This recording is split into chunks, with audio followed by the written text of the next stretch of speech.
샬롬.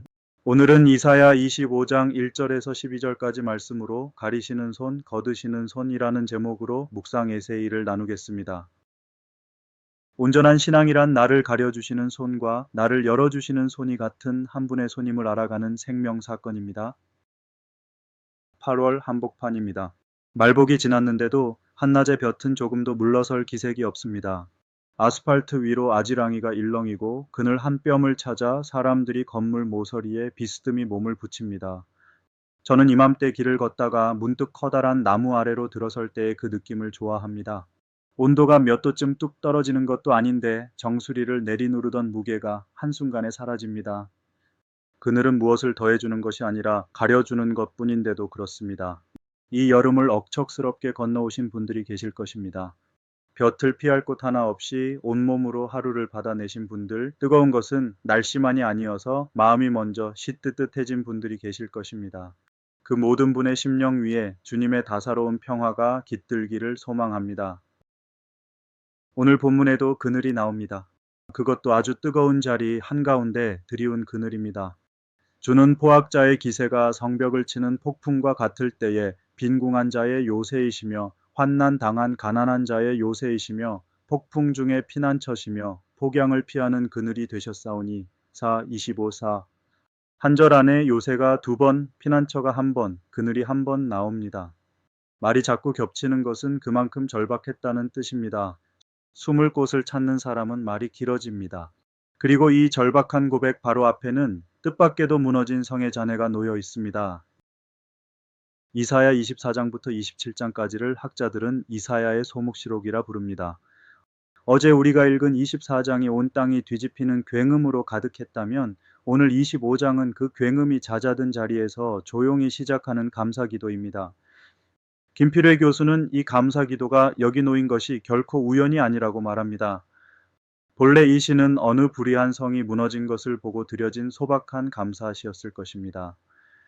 그런데 편집자는 그 작은 노래를 세상의 종말을 그린 24장 바로 뒤에 가져다 놓았습니다. 마지막 시대의 환난을 지나는 공동체에게 저 큰 두려움 앞에서도 붙잡을 것이 있다고 말해주기 위해서였습니다. 성경은 이렇게 옛사람의 사소한 감사 하나를 온 역사를 견디는 힘으로 바꾸어 놓습니다. 우리가 오늘 드리는 작은 감사도 어쩌면 누군가의 마지막 밤을 지켜줄 등불이 될지 모릅니다. 예언자는 이렇게 노래를 엽니다. 여호와여 주는 나의 하나님이시라. 내가 주를 높이고 주의 이름을 찬송하오리니 주는 기사를 옛적에 정하신 뜻대로 성실함과 진실함으로 행하셨음이라. 4:25 여기서 기사란 하늘에서 불이 떨어지는 초자연적 기적이 아니라 억압에서 풀려나고 전쟁이 그치는 구원의 사건을 가리킵니다. 그리고 옛적에 정하신 뜻대로라는 말이 이 고백의 척추입니다. 하나님은 그때그때 기분에 따라 역사에 끼어드시는 분이 아니라는 것입니다. 김근주 교수는 1절 끝의 히브리어 표현이 완전한 신실함으로 읽힐 수 있다라고 설명합니다. 오래된 계획과 한결같은 신실함, 이 둘이 맞물릴 때 비로소 사람은 기다릴 수 있습니다. 즉흥적인 신은 무섭습니다. 언제 마음이 바뀔지 모르기 때문입니다. 그러나 오래전부터 품어오신 뜻을 오늘도 어김없이 밀고 가시는 분이라면 오늘 이해되지 않는 한 조각도 언젠가 제자리를 찾을 것입니다. 그 하나님이 하시는 일이 2절과 3절에 나옵니다. 견고한 성읍을 돌무더기로 만드시고 외인의 궁성이 다시는 성읍이 되지 못하게 하십니다. 흥미롭게도 그 성의 이름이 끝내 나오지 않습니다. 김필회 교수는 이 익명성이 오히려 의도적일 수 있다고 봅니다. 예언자에게 그 성의 멸망은 감사의 전부가 아니라 일부였고 그는 눈앞의 한 사건에서 앞으로 하나님이 하실 모든 일의 확실성을 읽어냈기 때문입니다. 그래서 이름은 중요하지 않게 됩니다. 무너진 성은 하나님을 거스르는 모든 힘의 이름 없는 얼굴로 남습니다. 김근주 교수는 여기 쓰인 성읍과 견고한 성읍이 잘 방비된 도시, 나아가 인간이 쌓아 올린 문명의 자부심을 가리킨다고 읽습니다. 우리가 안전하다고 믿는 것들의 목록을 떠올려 보게 하는 대목입니다. 그리고 놀랍게도 그 무너짐 뒤에 회개가 따라옵니다. 강한 민족이 주를 영화롭게 하고 포악한 나라들이 주를 경외한다고 했습니다. 하나님의 심판은 원수를 없애는 데서 끝나지 않고 원수를 돌이키는 데까지 나아갑니다. 그런데 성을 무너뜨리시던 그 손이 4절에서 갑자기 그늘이 됩니다. 저는 이 낙차 앞에서 늘 멈춰 섭니다. 성벽을 치는 폭풍 같은 기세 앞에서 하나님은 빈궁한 자의 요새가 되십니다. 팔레스타인의 갑작스러운 폭우와 살을 태우는 폭염은 그 땅 사람들에게 생명을 위협하는 두 얼굴이었습니다. 예언자는 그 두 위협을 그대로 가져와 하나님을 피난처와 그늘로 고백합니다. 5절에서는 한 걸음 더 나아갑니다. 폭양을 구름으로 가림같이 포악한 자의 노래를 낮추시리이다. 사 25호.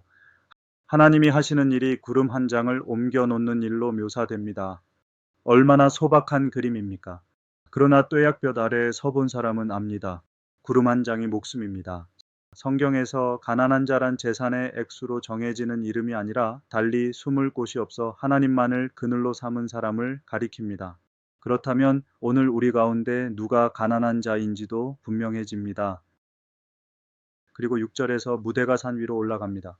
만군의 여호와께서 이 산에서 만민을 위하여 기름진 것과 오래 저장하였던 포도주로 연회를 베푸시리니. 사 25 유급. 종말의 전쟁을 끝내신 왕이 보좌에 앉으셔서 가장 먼저 하시는 일이 잔치상을 차리는 일이라는 것이 저는 늘 놀랍습니다.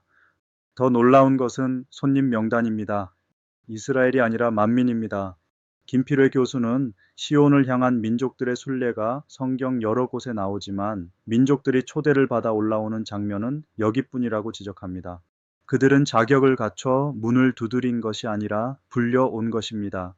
그리고 그 상에서 하나님은 손을 뻗어 사람들의 얼굴을 덮은 가리개를 걷어내십니다. 그 천은 무지의 상징이 아니라 애도의 표지였습니다. 죽은 이를 위해 얼굴을 가리던 천입니다. 이제 그 천이 필요 없어졌다는 것입니다. 사망을 영원히 멸하시고 모든 얼굴에서 눈물을 씻기시기 때문입니다. 가려주시던 손이 이제 걷어내십니다. 폭양은 구름으로 가려주시고 슬픔의 천은 손수 벗겨내십니다. 이 두 동작이 한 분의 것입니다.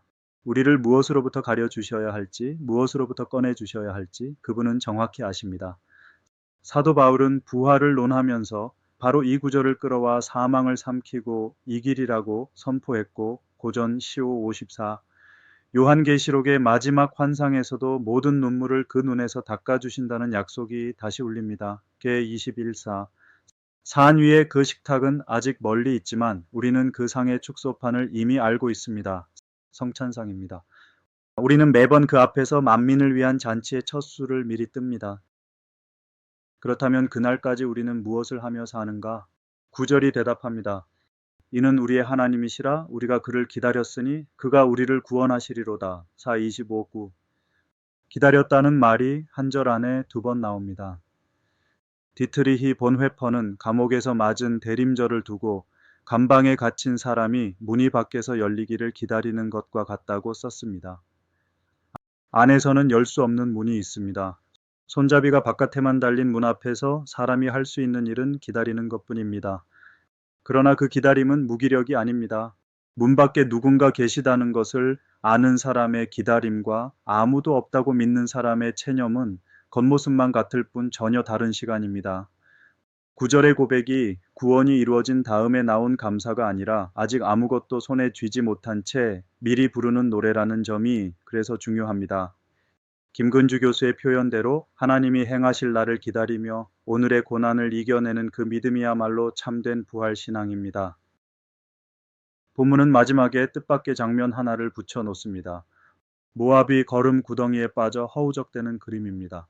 헤엄치는 자가 손을 뻗듯 모압도 손을 뻗지만 그가 빠진 곳은 물이 아니라 거름 구덩이여서 능숙한 손놀림이 오히려 그를 더 깊이 가라앉힙니다. 4:25-1. 표현이 거칠어 낯설지만 여기서 모압은 한 민족의 이름이라기보다 한 자리의 이름입니다. 성벽의 높은 요새를 자기 힘으로 삼은 교만의 자리입니다. 스스로를 건지려는 능숙함과 건져주시기를 기다리는 무력함. 오늘 본문은 이 둘을 나란히 놓고 우리에게 묻습니다. 당신의 요새는 무엇입니까? 정확히 말하면 당신은 지금 어느 물에서 헤엄치고 있습니까? 방향이 틀린 자리에서의 유능한 만큼 사람을 빨리 가라앉히는 것은 없습니다. 이 물음은 우리 시대의 급소를 찌릅니다. 오늘 한국 사회는 능숙함을 최고의 미덕으로 칩니다. 더 빨리 헤엄치는 법, 더 효율적으로 손을 젓는 법을 배우느라 우리는 어디로 가고 있는지 물을 겨를이 없습니다. 교회도 크게 다르지 않아서 지난 세월 성장의 기술에는 밝아졌으나 그 기술이 우리를 어디에 데려다 놓았는지는 잘 묻지 않습니다. 대안은 더 좋은 기술이 아닐 것입니다. 성벽 위에서 내려와 그늘 아래로 들어가는 일일 것입니다. 그것은 개인의 삶에서도 마찬가지입니다. 아이의 성적표 앞에서, 인사 발령 앞에서, 진단서 앞에서 우리가 가장 먼저 하는 일이 손을 더 빨리 젓는 것이라면 우리는 이미 걸음 구덩이 쪽에 서 있는지도 모릅니다. 오늘 하루만이라도 손을 멈추고 나를 가려주시는 그늘이 있음을 기억해 보면 어떨까요? 그리고 곁에 있는 누군가에게 우리 자신이 한 뼘 그늘이 되어 준다면 그것이 4절의 하나님을 닮는 가장 정직한 방법일 것입니다. 8월의 볕은 앞으로도 얼마간 더 뜨거울 것입니다. 그러나 저는 이제 그늘을 조금 다르게 봅니다. 그늘은 볕이 없는 자리가 아니라 볕과 나 사이에 누군가 서준 자리입니다. 그리고 그 그늘의 끝에는 산 위에 차려진 식탁이 있습니다. 거기서는 더 이상 가릴 것이 없어서 우리 얼굴을 덮고 있던 천이 마침내 거칠 것입니다. 눈물을 감추지 않아도 되는 자리, 눈물을 손수 닦아주시는 손이 있는 자리 말입니다.